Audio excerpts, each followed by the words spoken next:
ইফতার শেষ করে তারপরে ওয়ার্কআউট করে নিলাম। যেভাবে এত হাই ক্যালোরি ফুড খাওয়া হচ্ছে এভরিডে, সো এক্সারসাইজ করার পর যেটা খাচ্ছি ওটা যেন অ্যাটলিস্ট বার্ন করে ফেলি। আর এমনি রোজা রেখে জিমে যাওয়াটা একেবারেই পসিবল না আমার পক্ষে। আমার বারবার খালি পিপাসা লাগে। কিছুক্ষণ পরে সেহরি করে নিলাম। যে দেখি আম্মু সেহরি টাইমেই মজা করে হাতে মাখে গরু মাংস রান্না করতে বসাইছে।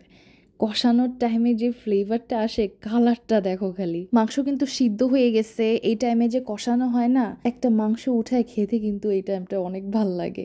আজকের এই পুরো ভ্লগটার মধ্যে তোমরা খালি খাবার আর খাবার দেখবা, বিকজ সেহরির থেকে আমার আম্মুর রান্না শুরু হয়ে গেছে। ভাইয়ের শ্বশুরবাড়িতে ইফতার পাঠাবে, তো এই কারণে আম্মু আস্তে আস্তে করে করে সবগুলো রান্না করে ফেলছে সময় মতন যেন শেষ করতে পারে। রান্না কিন্তু গরুর মাংসটা শেষ। দেখো একটা উঠানোর চেষ্টা করলাম, বাট গরমে উঠাইতে পারতেছিলাম না। যাই হোক, উঠাই ফেলছি। দুপুর 2টার থেকে আবার ভিডিও করা শুরু করলাম। আলুর চপ, তারপর এখানে চিকেন বান হচ্ছে। আম্মুর হাতের এটা অনেক মজা হয়, মানে কোনো চিজ মেও ছাড়া এটা করে। বেসিক্যালি একটা বান মানে ব্রেড, সেটার ভিতরে পুরা একদম কিমা থাকে, ক্যাপসিকামের ফ্লেভারটা থাকে, আর উপরে এগ ওয়াশ, তো আরও মজা হয়।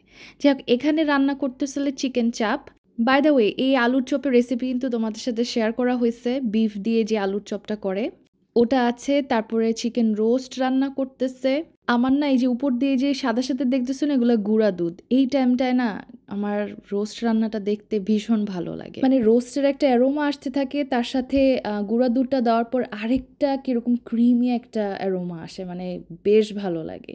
আর রোজা ধরে গেছিল। আমার আম্মুর হাতে রোস্ট এত মজার, যারা খেয়েছে তারা বলতে পারবে। কালারটা দেখো, সাদা পোলাও দিয়ে এটা খেতে কিন্তু দারুণ লাগে। বাসায় পুরা অ্যারোমা দিয়ে ছড়ায় যায় যখনই আম্মু রোস্ট আর পোলাও রান্না করে। আর আম্মুর হাতের এই পোলাওটা না একটু অ্যারোমেটিক হয়, একদম অল্প তেল দিয়ে করে, ঝরঝরা। সেটা এখন ফয়েল পেপার দিয়ে র্যাপ করে নিচ্ছে। এর মধ্যে হচ্ছে রোস্টগুলো নেওয়া হবে। আমার না একটা জিনিস খুব ভালো লাগে, আমার হচ্ছে টেবিল সেটিং করা, এরকম সুন্দর করে প্লেটিং করা, এই জিনিসগুলো না একটা প্যাশন আমার। আম্মু চাইছিল সাদা বক্সগুলো পাওয়া যায় না, ওগুলোর মধ্যে রোস্টগুলো দিয়ে দিতে। তারপর আমি বললাম যে না, এরকম ট্রের মধ্যে দাও, দেখতেও সুন্দর লাগবে। কারণ রোস্টটা দেখতে এত সুন্দর, ওটা যদি ডেকোরেট করে না দেওয়া হয় কেমন লাগে। আফটার অল ভাইয়ের শ্বশুরবাড়িতে খাবার যাচ্ছে, so it has to look aesthetic and delicious, isn't it? খাবার মানেই তো একদম পরিপাটি থাকবে, দেখতে সুন্দর লাগবে, আর মজা হইতে হবে। রোস্ট রান্নার পরে যে ওই যে তেলের উপরে যে ঝোলটা থাকে না, এই যে এটা যে দিচ্ছে, এটা সাদা পোলাও দিয়ে মেখে খেতে কিন্তু অনেক মজা লাগে ভাই। স্পেশালি রোস্টের যে তেলটা থাকে ওটা দিয়ে সাদা পোলাও অনেক মজা লাগে। তারপর এটার উপরে এখন একটু বেরেস্তা দিয়ে নিচ্ছে।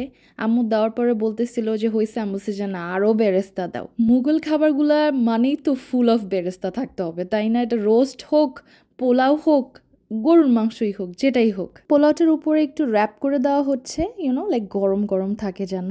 আর গরুর মাংসটা হচ্ছে এরকম বক্স করে দেওয়া হয়েছে, যেটা আমি বলছিলাম যে না দিতে, ট্রের মধ্যে করে দিতে, বাট সময় অল্প থাকার কারণে এটা সুন্দর মতন ডেকোরেট করতে পারি না, টু বি রিয়েলি অনেস্ট। আম্মুর হাতের পুডিং দ্য বেস্টেস্ট। চপও দেওয়া হয়েছে। এই চপটা কিন্তু তোমরা একবার হলেও ট্রাই করো প্লিজ। রেসিপিটার লিঙ্ক আমি কমেন্ট সেকশনে দিয়ে দিব, তোমরা চেক করে নিও।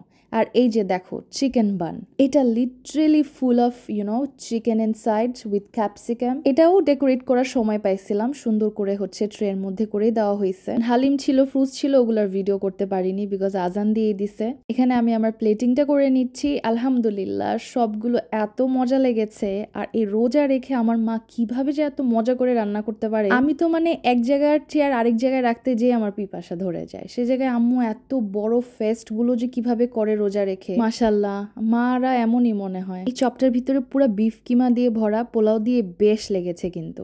তারপর একটু চিকেন খুলে সুন্দর মতন পোলাওয়ের মধ্যে দিয়ে নিচ্ছি, ওটা একটু মেখে নিচ্ছি। ওই টাইমে আম্মু এতগুলা ঝোল দিয়ে দিল আমাকে রোস্টের। আমার আবার এত ঝোল দিয়ে পোলাও খেতে একদমই ভালো লাগে না।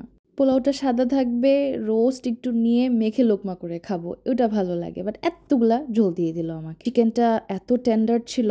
এই যে দেখো একটা ছোট্ট চিকেন ব্রেড, দাঁড়াও এটা না খুলে দেখাই, জাস্ট লুক। এত সফট ব্রেডটা, আর ভিতরে পুরা চিকেন আর ক্যাপসিকাম দিয়ে ভরা।